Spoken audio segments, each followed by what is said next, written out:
Bonjour à tous, bienvenue et on suit la fin du tournoi Accentus Young Masters en Suisse. Donc avec la partie d'Adrien Demut, grand maître français qui a les noirs ici contre un maître suisse Noël Studer. Et c'est la fin de la partie. Parce qu'il reste 4 minutes au blanc et 8 minutes au noir qui réfléchissent déjà depuis plusieurs minutes. Ils sont en échec là, après Dame D6 échec. Et ils doivent prendre une décision. Alors, ils ont une position compliquée. Pour l'instant, 2 pions de plus, mais un roi avec des grandes difficultés. La tour un peu abandonnée là-bas en hachette. Et c'est complexe de faire un choix ici. Alors, je voulais essayer de montrer la position pour bouger les pièces. Alors, je vais essayer, parce que là, j'ai fait tout ça en live. Puisque je me disais que c'était très intéressant à suivre. Alors, vous pouvez déjà calculer pendant que les options, ce qui se passe sur roi B6, sur roi C8, sur roi D8. Pendant ce temps, je vais mettre un petit échiquier sur la droite. Je vais essayer de faire ça. J'ai pas réussi à tout calculer. Je pensais qu'il avait des gros problèmes dans plusieurs variantes. Et peut-être que sa meilleure chance était de faire roi D8. Alors, on va essayer de mettre un petit échiquier. Alors, comment on va faire ça? Ça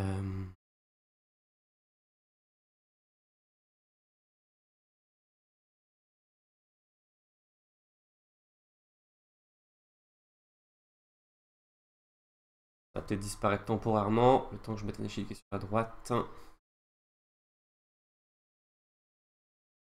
Ok, elle fait roi B6. Je pense que c'est très dangereux. Tour B1 échec.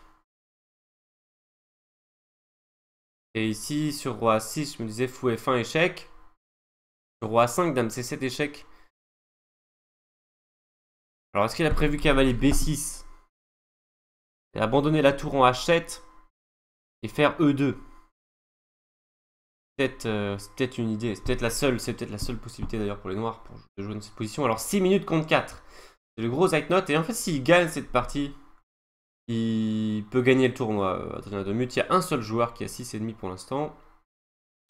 C'est le numéro 1 du tournoi de 1600 Elo. Imre Era, grand maître hongrois, si je ne m'abuse. Et donc s'il gagne, il le rattrape. Donc minimum premier ex aequo. Alors, un jeu.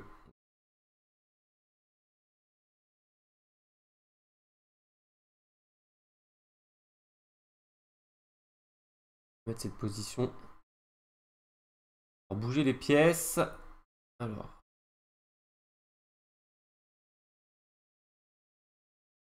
Voilà.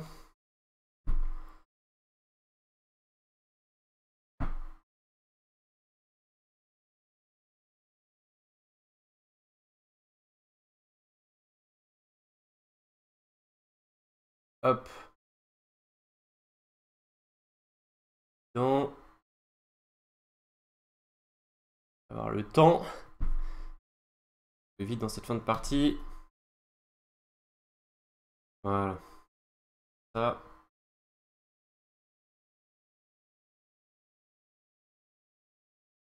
Permettre.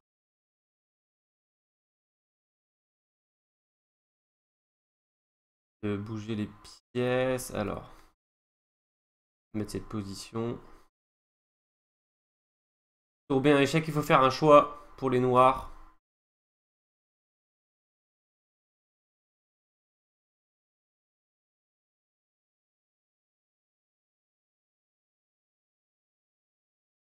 Dame en C3, une dame en D6. Cavalier noir en D7, fou en G2. Et voilà. Hop. Voilà.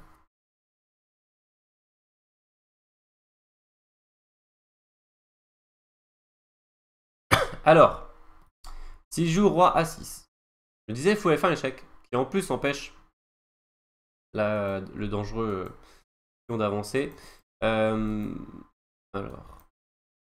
Et je me disais que sur B5 échec, malheureusement, il y avait fou prend B5 échec, qui joue sur le clouage horizontal. Alors, c'est sans doute pas encore très clair tout ça. Que se passe-t-il sur roi A5? Dame C7 échec, cavalier B6.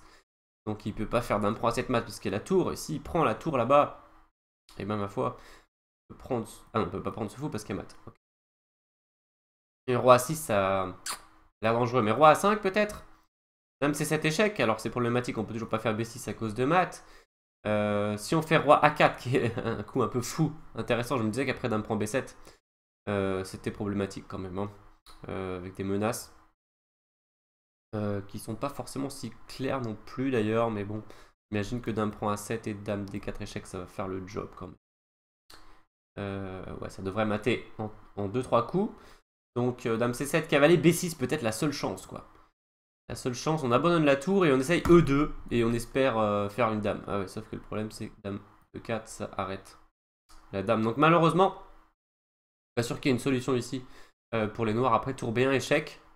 Première fois que j'ai vu roi A5, je me suis dit ce serait génial que le roi monte jusqu'à là et qu'on sauve la partie. Mais malheureusement, j'ai peur que ça soit trop dur. Alors, est-ce qu'il pouvait jouer ailleurs? Faudra mettre la position du départ. Vérifier ça, on va le faire.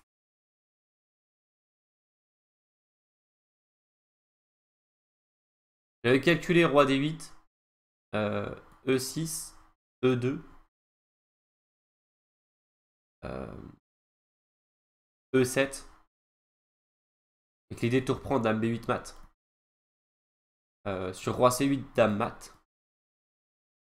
Donc roi E8, dame G6 échec. Sur roi prend, on prend la tour, ça va pas. Tour F7. Et là, je me disais... C'est pas clair. Oui, si, j'avais calculé encore ça. Ça.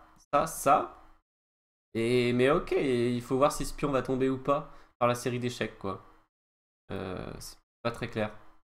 Je rappelle que pour l'instant, il a joué roi B6 et que après tour B1 échec, il a des soucis et il lui reste plus qu'une minute, on voit. Et il doit voir que sur roi A6 aussi bien que sur roi A5, il y a des problèmes un peu partout, malheureusement. Donc une belle partie d'attaque hein, d'ailleurs de Studer. Il a sacrifié une qualité en E7. Vous voudrez revoir la partie. Bon, et ici, maintenant, il va falloir jouer un coup hein, pour Adrien, qui va passer sous la minute à la pendule. 47 secondes, il va bien falloir jouer un coup. Alors, le roi A6 peut-être, avec quelques... Mais bon, les deux changent rien, en vérité. Hein. On a vu qu'on devrait sans doute perdre la tour H7 dans tous les cas, et que ça devrait... On ne va pas pouvoir, malheureusement, contre-attaquer avec le pion E3. Alors, il va maintenant... il a joué roi A6. Voilà. Le roi A6, donc on imagine fou F1 échec hein, de la part de Studer là. Alors Studer qui a eu beaucoup de temps en plus pour réfléchir sur le temps de son adversaire. Parce que bon, il était. Tout à l'heure il avait 4 minutes contre 20 minutes. Hein, donc il avait un problème de temps, mais il a pu aussi utiliser tout de même le temps de son adversaire pour calculer. C'est assez pratique. Donc j'imagine qu'on va voir apparaître fou F1 échec assez rapidement. Alors notre coup intéressant était tour B3. Mais malheureusement, après dame à échec, on doit mettre le fou et on est mat. Donc là, l'intérêt diminue soudain. Sinon, on aurait menacé dame A3 éventuellement. Tour A3 qui aurait pu être pas mal, mais bien sûr, on ne peut pas laisser dame E1. Et c'est pour ça que c'est vachement bien aussi de faire fou F1. Donc, imagine que fou F1 va arriver bientôt sur la retransmission. Donc voilà, malheureusement, ce roi qui est attaqué par 3 pièces. Et puis les pièces noires qui n'étaient pas assez actives, hein, le cavalier et la tour. Il y avait une bonne dame et un bon pion passé là, de case de dame, mais c'était pas suffisant pour contrer.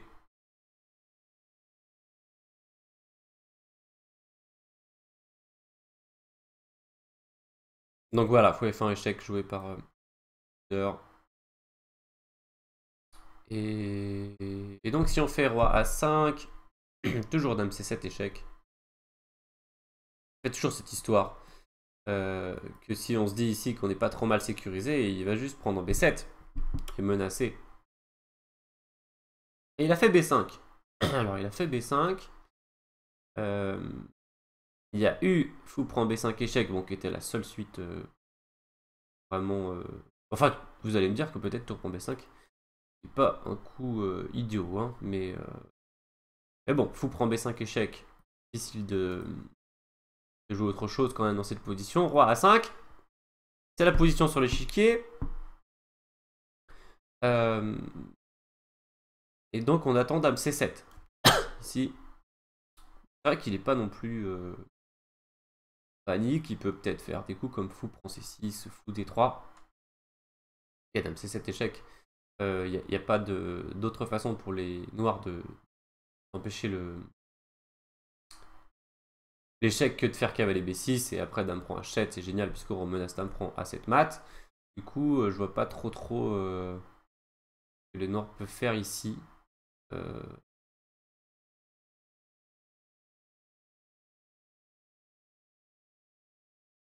Pas d'échec, on est menacé de mat. Je vois pas. Peut-être A6. Et bon, au pire, imaginons qu'il fasse fou 2, il a juste une de plus. Et les noirs n'ont pas de contre-jeu. Donc les blancs qui s'apprêtent sans doute à conclure cette partie.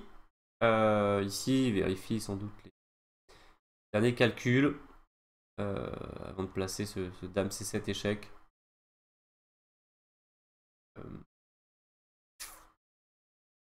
Ouais, alors donc je disais, est-ce qu'il aurait dû tenter roi A5? Mais bon, dame C7 échec, roi A4, dame prend B7. Parlait. Il y a la moindre chance ici de ne pas se faire mater. Le problème étant qu'on trouve vraiment pas de contre-jeu. Hein, ça, c'est sûr. Dame D4. Ouais, ça va jamais marcher ces histoires.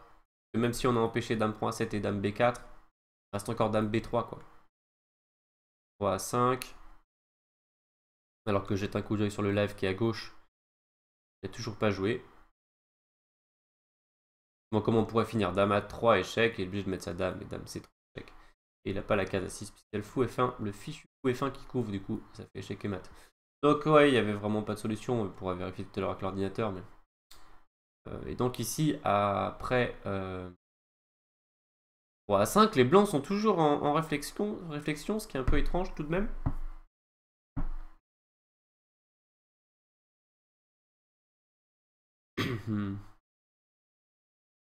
Après dame C7, cavalier B6 forcé, dame prend H7, on voit quand même pas de satisfaisante pour les noirs. On disait A6. Ici on joue juste avec une tour de moins, non? Au pire du pire, la dame va revenir en D3, elle protégera le fou et la tour.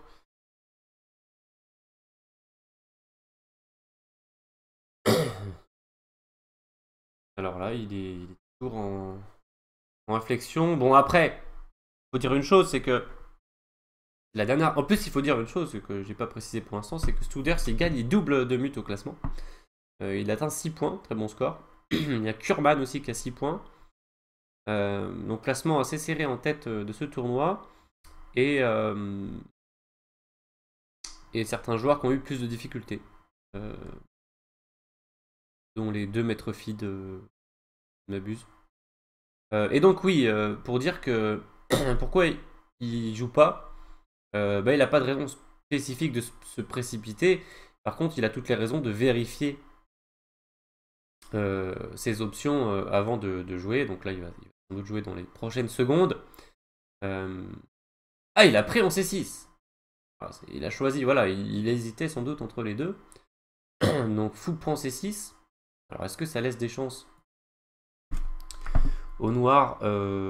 Probablement pas vraiment, parce qu'il y a quand même menace dame C7 échec qui serait très très forte. Hein. Ici, toujours. Alors, est-ce qu'on peut jouer cavalier prend E5 par exemple? Ah, mais il a créé une autre menace qui est tour B5 échec. Qui va faire aussi beaucoup de dégâts dans la position.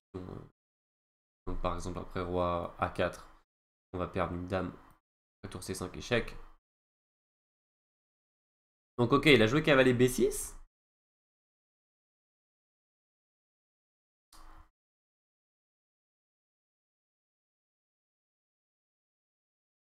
Alors,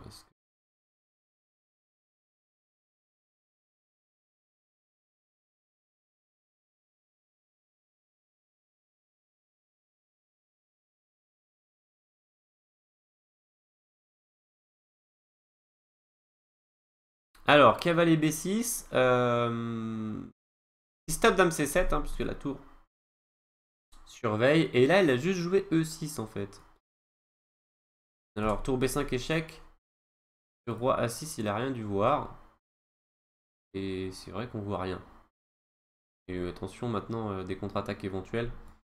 Avec échec, échec et peut-être des perpétuels. Donc il a juste poussé son pion. Mais alors c'est très bizarre quand même qu'il n'ait pas fait dame C7 échec. Ici, pas de contre-indication spécifique. Alors du coup, peut-être que... Peut-être qu'il y a des chances, je ne sais pas. Alors où est passé le pion E3? Paru. De la retransmission. Donc il y a eu fou prend C6, cavalier B6, E6, H4. Avec tentative de contre-attaque. G4 pour bloquer la colonne puisque les noirs voulaient prendre. Et H3. Donc ça joue à toute vitesse bien sûr puisque les deux joueurs n'ont presque plus de temps. Et je ne sais pas s'ils en récupèrent au 40e coup. On verra ça s'ils l'atteignent. Toutes les autres parties sont finies hein, en moins de 40 coups. 4 autres parties de ce tournoi fermé en Suisse, l'Accentus Young Masters. Et donc H3 avec... alors, il y a une erreur hein, sur l'échiquier de gauche. Le pion E3 a disparu par un tour de magie, mais il est bien là. Alors, il y a eu tour F1. Alors, pourquoi tour F1? Ah, il veut faire tour F5. Enfin, je sais pas si vous... Tour F1. Pourquoi... Alors, il y avait des menaces vraiment ici. Bon, E2, ok, E2, ça restait sans doute une menace. Mais alors, tour F1, ça veut dire que tu laisses... Tu veux faire quoi sur E2? Sur F5 échec? Ok, je me cache en A6 toujours, quoi. Ah, il faut B5 échec maintenant. Et pique. Ah, ça c'est bien joué. Très bien joué. F1. C'est vrai qu'il n'est pas forcément... Ok, sinon peut-être j'imagine il aurait pu faire au moins fou B5 pour surveiller la case. Mais on abandonne G2, du coup peut-être des petits dames C2 avec des menaces de mat et de la tour. Bon, je sais pas trop si... Ok, il y a dame A3 ici. Quoique après cavalier A4, c'est pas très clair. Voir. Très tactique la position. Donc à noter, hein, les noirs qui n'avaient pas de jeu ici, mais trouvé soudain avec l'avancée du pion H. Harry le pion H, comme le surnomme Simon Williams, le grand maître assez fantasque anglais. Et alors H4, H3, soudain, crée des thèmes. Tour F1. Hop. Alors oui, c'est un peu désobligeant que le pion E3 ait disparu de la retransmission sur la gauche. Mais alors, est-ce que je peux le faire réapparaître? Je crois pas. Parce que je pense que c'est tout simplement une erreur de retransmission. Tenter d'actualiser la page, on va voir.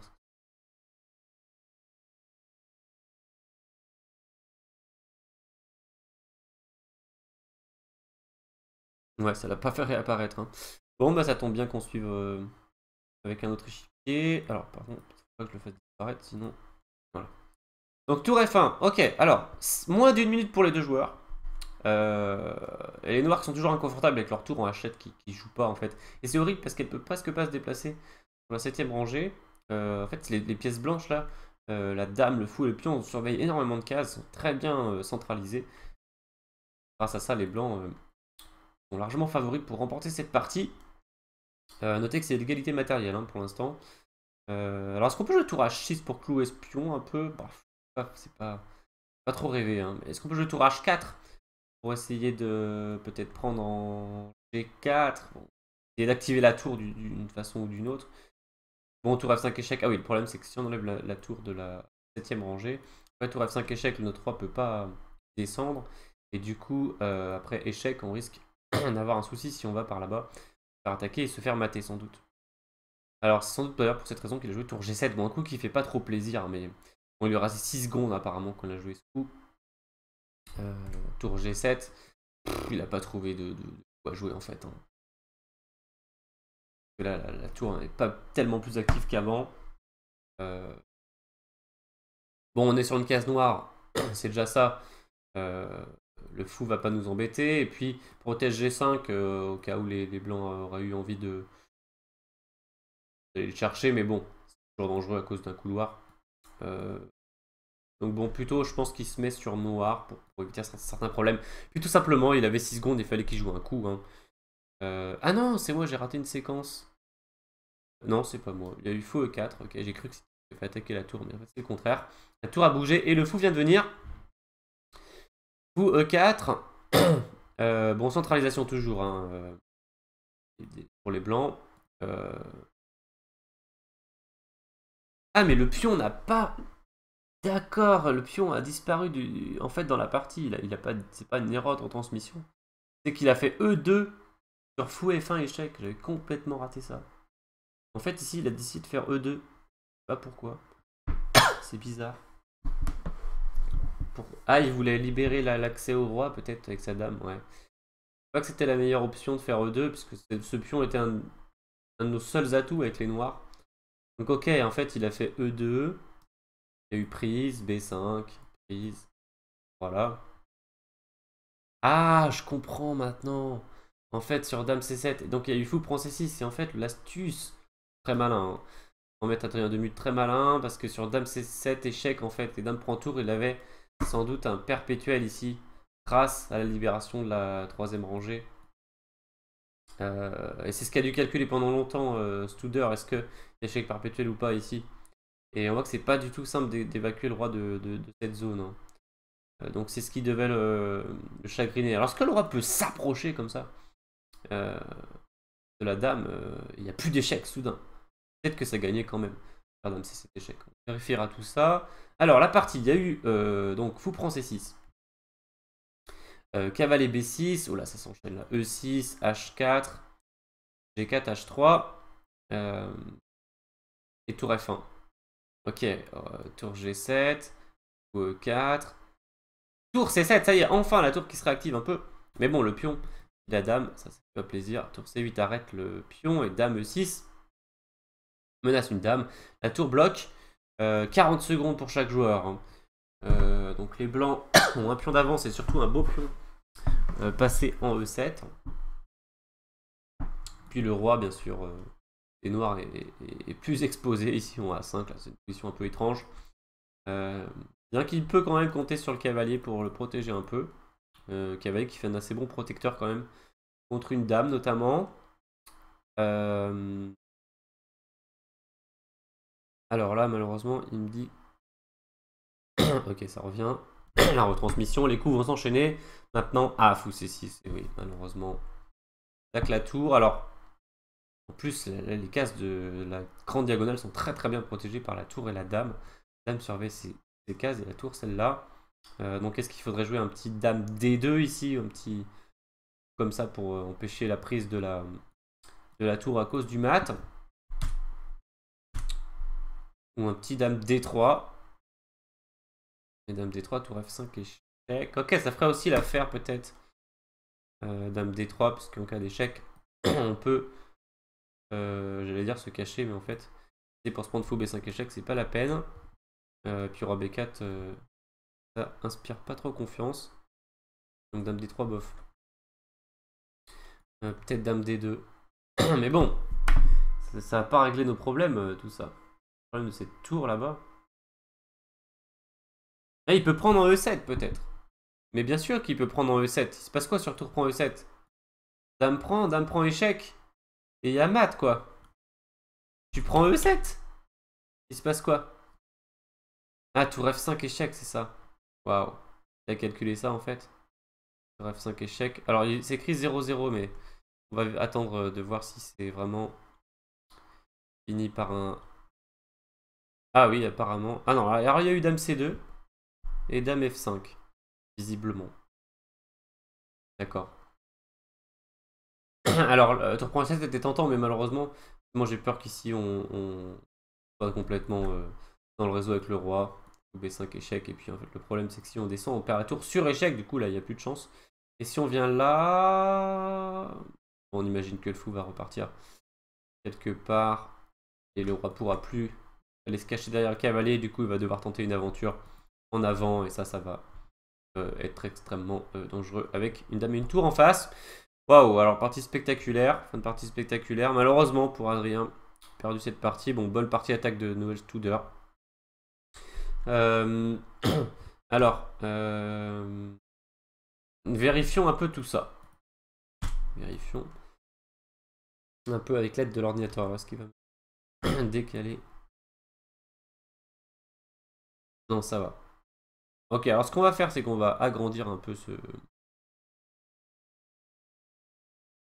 configuration quand même. Donc, ça, on va l'enlever. Et puis ce jeu, on va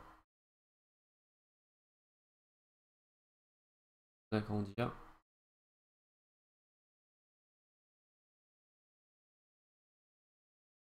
Alors...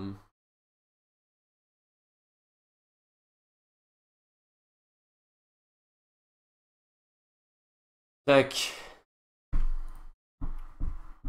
Ce qu'on peut faire, c'est...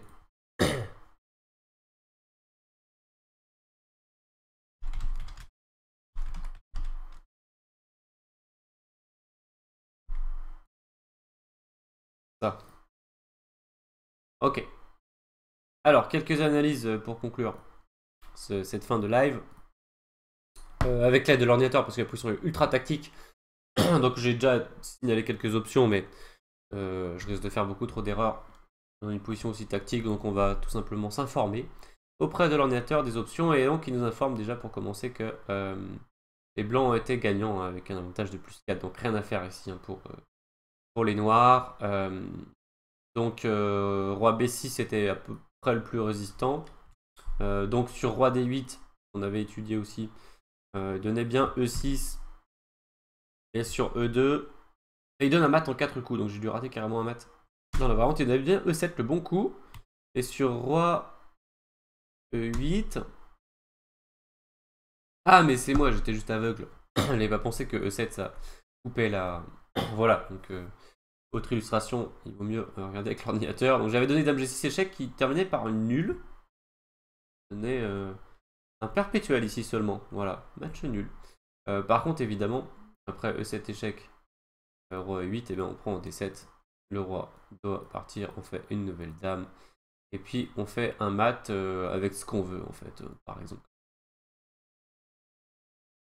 Donc, eh bien, on pouvait pas faire E2, et comme on pouvait pas faire E2 ici, bah, on a les yeux pour pleurer, puisque on est en train de perdre le cavalier qui est cloué.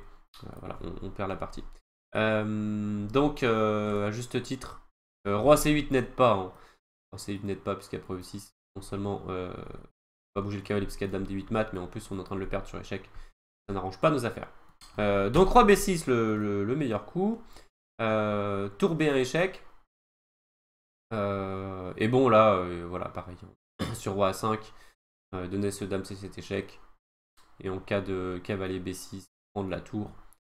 Sur E2, la dame revient. Ah, c'est le seul coup d'ailleurs, hein, oui, c'est le seul coup, mais bon, largement suffisant. On empêche la promotion, on a une tour de plus, on gagne la partie. Et puis sur roi A4, il donnait effectivement dame prend B7. Donc mes analyses n'étaient pas si erronées que ça. Ici donne la victoire, voilà. De toute façon, c'est très fréquent. Un roi comme ça, sur le bord, attaqué par une dame et une tour, ne survit jamais. Hein. C'est extrêmement rare qu'il survive. Il faut des conditions très très exceptionnelles. Voilà. C'est pas le cas ici. Donc après tour B1 échec. Pas de solution. Là je roi A6, fou F1 échec. Et donc ici j'avais raté la séquence. Alors là c'est de ma faute. J'avais pas vu c'est passé. Et j'avais mis la disparition du pion E3 sur le compte d'une erreur de retransmission. C'était une erreur de ma part. Donc ici, il a tenté E2. Alors bon, ça changeait rien. Hein. L'ordinateur dit que ça gagne largement dans les deux cas un avantage de plus 5. Donc c'était assez malin de tenter E2 avec l'idée de libérer la rangée pour la dame. Alors on va vérifier d'ailleurs s'il y avait vraiment perpétuel ou pas. Donc cette position, c'est joué dame C7 échec. Après cavalier B6, dame prend H7, dame F3 échec, il n'y a pas perpétuel. Hein. Il n'y a pas perpétuel, et alors, de manière assez amusante, c'est le roi qui s'approche. Bon, mais aussi ici on peut faire roi H1 d'ailleurs, apparemment, mais roi F1 c'est on s'approche et il n'y a pas d'échec. C'est génial. Voilà. Des fois c'est le roi qui s'approche lui-même de la dame pour enlever les perpétuels. Ok, donc c'était aussi jouable, alors il a hésité. Hein. Bon, fou prend C6, c'était moins bien, mais bon, tout de même assez bon pour gagner la partie. Hein. Avantage de plus 4, pas de problème. KB6 le plus résistant, E6 le meilleur coup, H4 le meilleur coup, G4. C'est une manière assez amusante, on disait de prendre H4 ici. Et surtout prend H4. Il disait juste E7. Alors l'ordinateur qui a peur de rien. C'est vrai que la dame couvre H2 et le fou couvre la diagonale, donc finalement il se passe rien. C'est amusant. Donc il pouvait prendre, mais bon, G4, coup normal.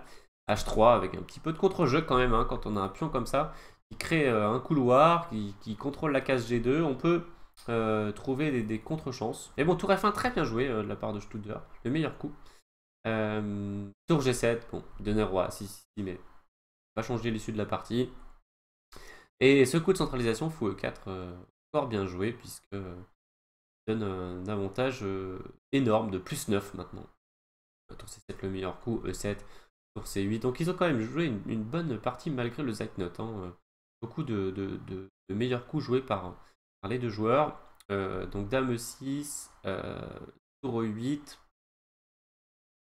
et fou C6. Alors comment c'est fini, je vous ai même pas montré, je voulais juste citer à l'oral. Il y a eu dame C2 en fait. Donc effectivement empêche. Fou prend E8 à cause de dame G2 mat, mais Studer a décidé de finir la partie avec un échange de dames. F5 échec, voilà, c'était largement suffisant puisqu'après dame prend F5, tour prend F5, roi quelque part, tout prend tour, les blancs ont une tour de plus. Voilà pour cette partie. Donc alors ce serait intéressant sans doute hein, d'analyser aussi ce qui s'était passé avant, avant cette séquence puisque il y avait une belle partie attaque des blancs et j'ai peur qu'après dame G8, 23e coup, les noirs pouvaient plus trop s'en sortir. Voilà, donc apparemment une bonne partie tout de même à vérifier à l'analyse bien sûr. Tout de même une bonne partie attaque de Studer, même si c'est au détriment de notre français Adrien Demuth.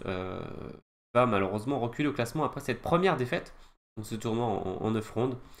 Voilà pour ce petit live improvisé. Là, j'avais ouvert le live, j'avais pas du tout prévu de faire un live sur cette partie, mais j'avais ouvert cette partie à ce moment-là, je me disais ça chauffe vraiment et c'est intéressant, c'est la dernière ronde. Voilà, donc je vous dis à bientôt pour de nouvelles aventures.